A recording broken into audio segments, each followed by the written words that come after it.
पाकिस्तान का कलेजा फटने वाला है।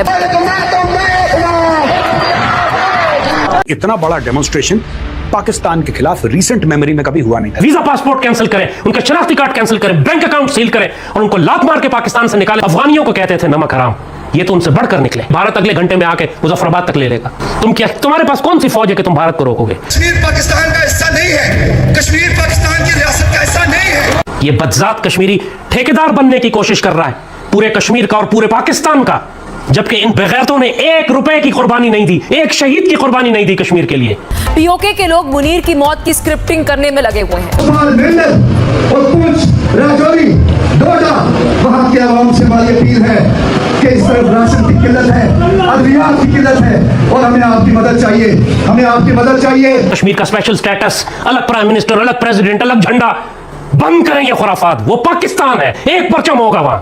और जो बदजात पाकिस्तान को कबूल नहीं करता, उनके वीजा पासपोर्ट कैंसिल करें, उनके शनाख्ती कार्ड कैंसिल करें, बैंक अकाउंट सील करें और उनको लात मार के पाकिस्तान से निकाले, लाइन ऑफ कंट्रोल के पार फेंकें कि जाके भारतीय फौज से अपने सारे हकूक ले लो। फिर 30-40 हजार औरतें, बच्चे, मर्द, बुजुर्ग सब वहां पे इकट्ठा हुए। इन्होंने बोला कि अगर आप हमें वफादारी देंगे तो हम आपके साथ वफादारी करेंगे। जिस तरीके से पीओके के प्रोटेस्ट्स को पाकिस्तानी मीडिया कवर नहीं कर रहा, अगर आप लोगों को नहीं बताओगे, अगर आप बताओगे ही नहीं लोगों को, तो चीज होगी कहां पे? पता ही नहीं फिर। शहबाज और मुनीर फिलहाल बंकर में छिपे हैं और आवाम का गुस्सा जो है वो पाकिस्तानी फौज पर उतर रहा है। कश्मीरी मुजाहिदीन बुरहान वानी जैसे और सैयद अली गिलानी जैसे हजारों लाखों शहीद मकबूजा कश्मीर में पाकिस्तानी परचम में जो दफन होते हैं, जो संगबाज हैं, जो पत्थर मारते थे भारतीयों को। पाकिस्तानी भारत के खिलाफ प्रोटेस्ट करवाते थे। यही लोग जो पाकिस्तान के खिलाफ प्रोटेस्ट कर रहे हैं, इनमें से, मैं ये नहीं कह रहा कि यही लोग हैं, इनमें से कई सारे they would protest against India. अब ये दूसरी हार है जो पाकिस्तान को देखनी पड़ी कि भाई जो हमारे लोग थे जो regularly in front of the high commission of India London में प्रोटेस्ट करते थे और बात में ये और बसेस में पॉलिटिकल स्लोगन्स लगाना और ये भारत ऐसा है, भारत बुरा है और भारत गंदे काम कर रहा है, XYZ जो भी प्रोपेगेंडा करना, वही लोग पलट के पाकिस्तान के खिलाफ प्रोटेस्ट करना शुरू हो गए। तो पाकिस्तानी थोड़ा सा कंफ्यूज हो गए कि ये हुआ क्या है। सीज़फायर लाइन पे 0 पॉइंट पे तितली नोट हमारी खवातीन और हमारे बच्चे वहां धरना दे के बैठे हुए हैं। ये जो कहते हैं कि राशन जो है वो कश्मीरियों का राशन बंद करेंगे, मैं कहता हूं हमें तुम्हारे राशन की जरूरत नहीं है, तुम्हें हमारी जरूरत है। पाकिस्तान को ब्लैकमेल कर रहे हैं। बेगैरत, तुम्हारा तो वजूद भी नहीं था जब आजाद कश्मीर आजाद हो रहा था। तुम्हारा तो वजूद भी नहीं था, कीड़े मकोड़े कॉकरोचों की तरह तुम जमीन में पड़े हुए थे। और वो बदजात कश्मीरी जो इंग्लैंड में बैठकर पाकिस्तान के खिलाफ बकवास कर रहे हैं, जो पाकिस्तानी पासपोर्ट पर यहां से गए थे, अब उन्होंने ब्रिटिश सिटीजनशिप ले लिया तो उनका तकब्बुर और दिमाग खराब हो गया। इन सब का पाकिस्तान में दाखिला बंद करें, इनकी नेशनैलिटी कैंसिल करें, इनकी जायदादें जब्त करें, इनको डिसलॉज करें पाकिस्तान से। दफा हो यहां से, तुम्हारा पास पाक सरजमीन से कोई ताल्लुक नहीं है। तुम खाइन और गद्दार, एहसान फरामोश। हम अफगानियों को कहते थे नमक हराम, ये तो उनसे बढ़कर निकले। अब बात यह है कि जो ये पीओके के बाशिंदे चाहे लंदन में कर रहे हैं, चाहे रावलाकोट में कर रहे हैं, चाहे XYZ कर रहे हैं, कहीं पर भी कर रहे हैं, राइट, ये तब सामने नहीं आए जब पहलगाम में हमारे 26 भाइयों को मार दिया। चल कोई बात नहीं, ये नहीं आया सामने। जब पूरे कश्मीर में पाकिस्तान ने फिदाइन भेजे, आतंकवादी भेजे, जो हमला करने वाले भेजे, टेररिस्ट भेजे, सब कुछ भेजे, तब किसी ने कुछ नहीं बोला। और इन्हीं के आस पड़ोस में वो कैंप्स थे जो ट्रेन करते थे लश्कर तैयबा, जैश मोहम्मद। यही तो वो इलाका है जहां से वो भारत के अंदर घुसते, लाइन ऑफ कंट्रोल को पार करते। This is the same place. आज की तारीख में जब इनके खिलाफ वही फौज, और प्लीज कोई मेरी बात का बुरा मत मानना, क्योंकि सच का अगर तुम लोग बुरा मानते भी हो तो इसमें आई कांट हेल्प इट। जब भारतीय खून बह रहा था तब कहां थे ये सब लोग? आज की तारीख में इंडिया का नाम लिया जा रहा है कि हमारे पास ऑप्शन है, हम इंडिया के पास चले जाएंगे। इसलिए 80 साल से मजाहमत कर रहे हैं। तुम बेगैरतों का कोई वजूद नहीं था उस सारी तहरीक में। आज तुम ठेकेदार बने हुए हो कश्मीर के। तुम्हें तो हम दफन करेंगे, तुम्हें तो हम इसी कश्मीर में, बल्कि इस कश्मीर की मट्टी को भी तुमसे नापाक नहीं करेंगे। तुमको तो हम ले जाकर कहीं ऐसी जगह फेंकेंगे कि जहां पे तुम कश्मीर की पाक मट्टी को भी नापाक ना कर सको। आज की तारीख में बात करी जा रही है कि इंडिया है वो हमें संभाल लेगा। क्यों भाई?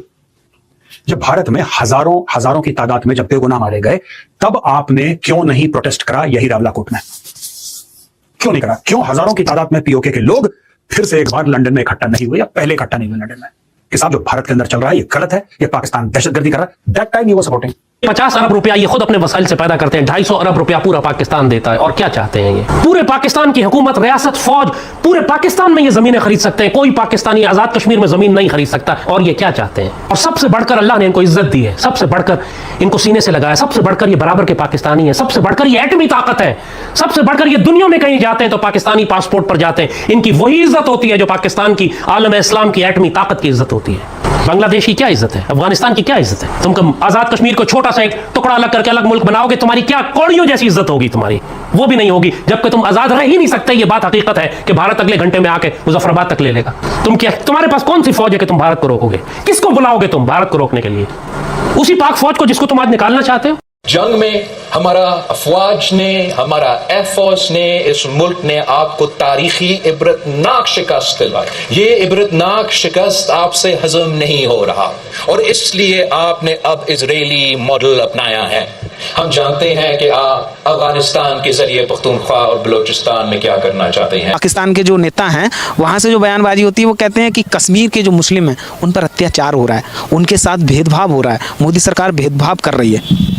पाकिस्तान को मैं आपके माध्यम से यही कहना चाहती हूँ, रक्षा मंत्री जी को, अपना घर संभालो। अपना घर तो उजड़ा हुआ है, अपने घर में खाने के नाले पड़ रहे हैं। कश्मीरियों के बारे में क्या सोच रहे? हम लोगों को यहाँ पे 400 के करीब नहीं आटा मिल रहा है। हम लोग यहाँ पे पाई पाई के मुहताज नहीं है। हमारे बच्चे यहाँ पे प्राइवेट सेक्टरों में पढ़ते हैं, प्राइवेट स्कूलों में हम अपने बच्चों को पढ़ाते हैं। पाकिस्तान में कोई पढ़ा के दिखाए? उनको तो खुद खाने के नाले पड़े हुए हैं, वो खुद भीख मांगते हैं, खुद कर्जे में डूबे हुए हैं। वो जो कर्जे में डूबे हुए वो हमारे बारे में क्या सोच रहे हैं? वो जाके अपना घर संभाले पहले, अपना जो खानदान, वहां भी तो खानदान राज चला रहे, वो जाके उन्होंने खुद का प्राइम मिनिस्टर लाके जेल में बंद किया है। वो अपना घर नहीं संभाल सकते, हमारे बारे में सोचना बंद करें। 30 सालों में हो गया, हमारा खून बहुत चूस लिया उन लोगों ने, यही कश्मीर कश्मीर कश्मीर करके। उनके पास जो कश्मीर है, उन्होंने जो घुसपैठ करके हमारा कश्मीर छीना है, वो भी हम वापस लाएंगे। वापस लाएंगे? जी बिल्कुल वापस लाएंगे। वो भी POK वापस लाएंगे। वो हमारा कश्मीर है, वो हमारा हक है। हमारे लोग वहाँ पे रहते हैं, हम लोग वहाँ पे रहते हैं, हमारे रिश्तेदार वगैरह वहाँ पे रहते हैं। हम चाहेंगे उनको वापस लाना, कश्मीर के साथ मिलाना। हम चाहते हैं आपके माध्यम से अमित शाह जी को ये कहना चाहते हैं, इस बार वो बिल पास करें कि POK को अपने कश्मीर के साथ वापस जोड़े। वापस लाना? जी बिल्कुल वापस लाएंगे, क्योंकि जो धारा 370 को रिमूव कर सकता है, जो 35A को यहाँ पे रिमूव कर सकता है, जो उसको करना होता है वही। क्योंकि हमें मोदी जी पे भरोसा है। मोदी जी जबान के पक्के इंसान है, जो वो कहते हैं वही वो करते हैं। वो इनकी तरह घुसपैठ नहीं करते। वो यहाँ से जाके हमारे पाकिस्तान में, हिंदुस्तान से जाके हम लोगों ने वहाँ पे जाके उन लोगों को मार के आया था। आज तक कोई माइकल लाल पैदा नहीं हुआ है कोई जो वहाँ पे घुसपैठ करके आए। वो लोग हमारे यहाँ पे घुसपैठ करते थे। उड़ी में जो उन लोगों ने किया था, हमारे जवानों को मारा था, और मोदी जी ने यहाँ पे रात को जाके उनको घर पे जाकर सर्जिकल स्ट्राइक करके आए, वहाँ पे जाके उनको मार के आए। उनको पता चला कि कोई उनका बाप इस दुनिया में आया है, और वो श्री नरेंद्र मोदी जी। मोदी जी? जी बिल्कुल, हम मोदी जी को सैल्यूट करते हैं कि अल्लाह पाक ने और भगवान ने ऐसा इंसान पैदा किया जो जिसके अंदर इतनी अच्छी फीलिंग्स है, जिसने पाकिस्तान को मुंह की तोड़ के दी। अभी कोई पाकिस्तान वाला यहाँ, पहले बॉलीवुड में देखे कितने सारे स्टार यहाँ पे आते थे उस पार से, यहाँ का हमारा पैसा लेके वहाँ पे लेके खाते थे। और इस बार जब मोदी जी ने उनको बाइकआउट किया, मोदी जी ने उनको बाइकआउट किया कि हमारे इंडिया में आपका कोई काम नहीं है। और पाकिस्तान को मैं आपके माध्यम से कहना चाहते हैं, हम हिंदुस्तानी हैं, हिंदुस्तानी रहेंगे और हिंदुस्तानी ही मरेंगे। क्योंकि हमारे कुरान में भी यही लिखा है, क्योंकि जिस वतन का खाओ उस वतन का गाना गाओ।